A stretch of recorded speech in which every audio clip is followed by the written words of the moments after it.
എളുപ്പത്തിലൊരു beef biryani വെച്ചാൽ കുറച്ച് മഞ്ഞൾപ്പൊടി, മുളക് പൊടി, ഗരം മസാല, മല്ലിപ്പൊടി, കുരുമുളക് പൊടി, എന്നിട്ട് നമ്മുടെ പച്ചമുളകിന് ഇഞ്ചിയും വെളുത്തുള്ളിയും കൂടെ പേസ്റ്റ് ആക്കി രണ്ടോടൊന്ന് മിക്സ് ചെയ്ത് മാറ്റി വെക്കാം.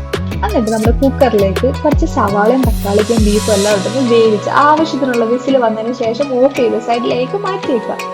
എന്നിട്ട് കുറച്ച് കാഷ്യൂനട്ടിനെ, മുന്തിരിനെ, സവാളയും കൂടെ ഫ്രൈ ചെയ്തിട്ട് അതും മാറ്റി വെച്ചേക്കാം. എന്നിട്ട് നമ്മുടെ അരി വേവിക്കാനൊക്കെ ഉണ്ട്. കുറച്ച് പട്ട, കറിയാമ്പൂ, ഏലക്ക എല്ലാം കൂടെ ഇട്ടിട്ട് ജസ്റ്റ് ഒന്ന് ഫ്രൈ ചെയ്തിട്ട് ആവശ്യത്തിന് വെള്ളം ഒഴിച്ച് റൈസ് ഇട്ട് വേവിച്ചതിന് ശേഷം ഇങ്ങനെ അങ്ങോട്ട് സെറ്റ് ചെയ്തെടുക്കാം. മാറ്റി വെച്ചിരുന്ന സാധനങ്ങളെല്ലാം മണ്ടയിലേക്ക് പറക്കി ഇട്ട് കൊടുത്തിട്ട് ലാസ്റ്റ് അങ്ങോട്ട് ദം ചെയ്ത് വെക്കണം നമ്മൾ.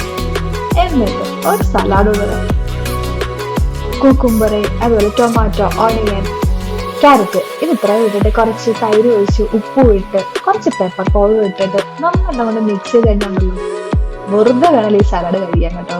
ഒന്ന് പരീക്ഷിച്ച് നോക്കിയേക്ക്.